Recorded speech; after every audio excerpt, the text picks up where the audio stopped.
before. He loves a boy band as well. He's got a track record. Yeah, they make him a lot of money.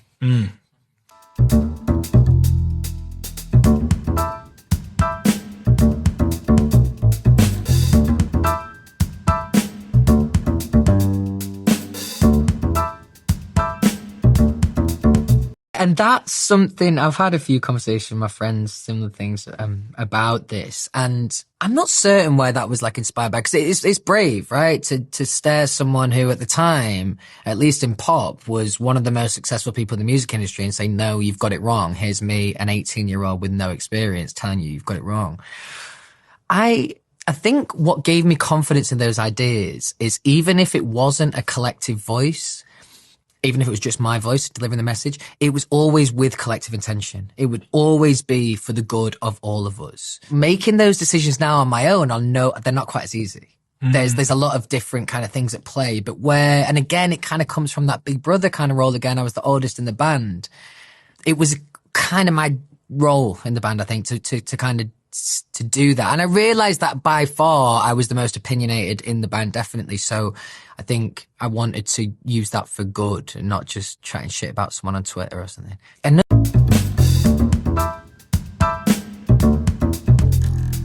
struggled with that. I found it really tough. So like as I said before, like I was the kid who won the lottery. Like I sang my first audition for the X Factor. Didn't feel like I did a good job. Was really surprised that I got the 3 yeses. Now, that was maybe 4 months before the first auditions air. So I've told everyone at this point, obviously. I'm in a band, I'm on the X Factor, and I have told anyone that will listen, like everyone. And actually neither me nor Niall got any TV time on our audition. So the irony is we get put in this band, but people have no idea we are. Like there's no context for the viewers to actually see this and actually really care.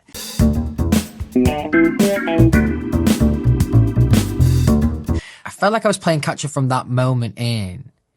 I remember this like really like real naff thing, typical X Factor thing. We went filming for the judges' houses, which is the stage.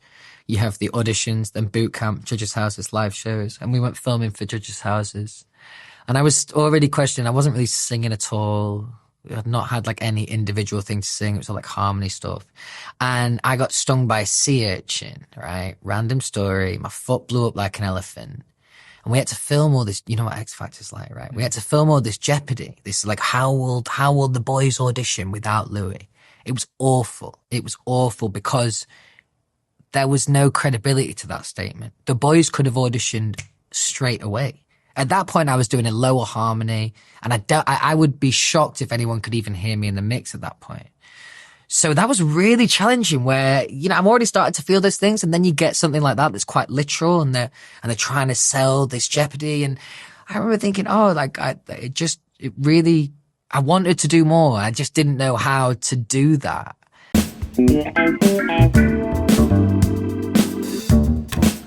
Again, there's no context. I thought I was a good singer before I went on the X Factor. Then I get through the audition. They put me through. I'm like, okay, well, I must be all right. Then they don't show the TV audition. You're like, oh, maybe that's like a personality thing. Or I don't know, maybe it is my voice.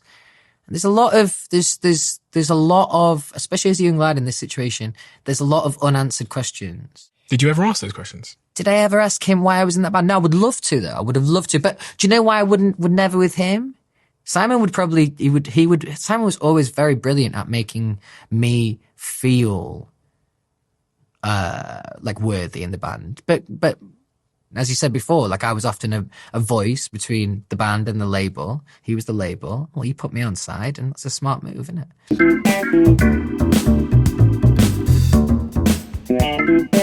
One thing he would always do, Stephen, is he would always say my name. Now, when you're a 19-year-old lad and Simon Cowell says, do you know what the thing is about that idea, Louis? You are empowered. Now, we like people using our names. Now imagine that's Simon Cowell and you're 19 years old.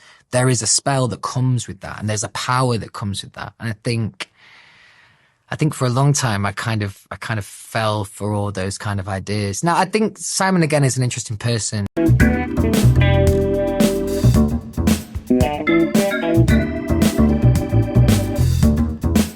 He is a brilliant businessman. Now, I learned a lot from him. I still deeply respect him.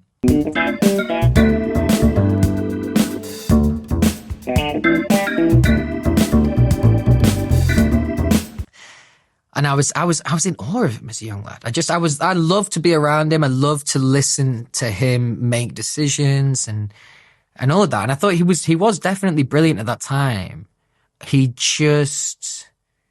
He built me up on a pedestal to the point where I thought that it would actually have a real world meaning, not just a thanks darling kind of vibe. When did you realize that it didn't? When I joined Psycho on my own.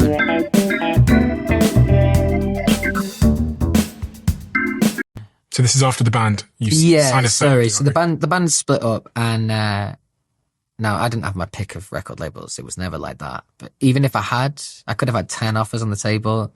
Let's just assume they're all the same money. I would have picked Simon always, because, like, again, a little bit like the north of England, loyalty is like a really important currency. It really is in these kind of, working class places. It's really, really vital. And I think, like, for me, that always meant a lot to me. So I thought, well, I'd heard that some of the other boys were thinking about going to other labels, they were right to. And I'd found out I was the only one that was going to stay with him, and that just motivated me more. So all the other boys went and joined different record labels, some of them not even within labels that were in Sony, which Psycho was part of. And I remember thinking, oh, wow, this is like, it's amazing for me, actually, that all the boys have done that. Because, like, look how good this makes me look to Simon. I look really loyal. And like, some of it was, like, deliberate, but mostly that's just how I am as a person. Like, I would rather just keep the happy family kind of vibe. That suits me.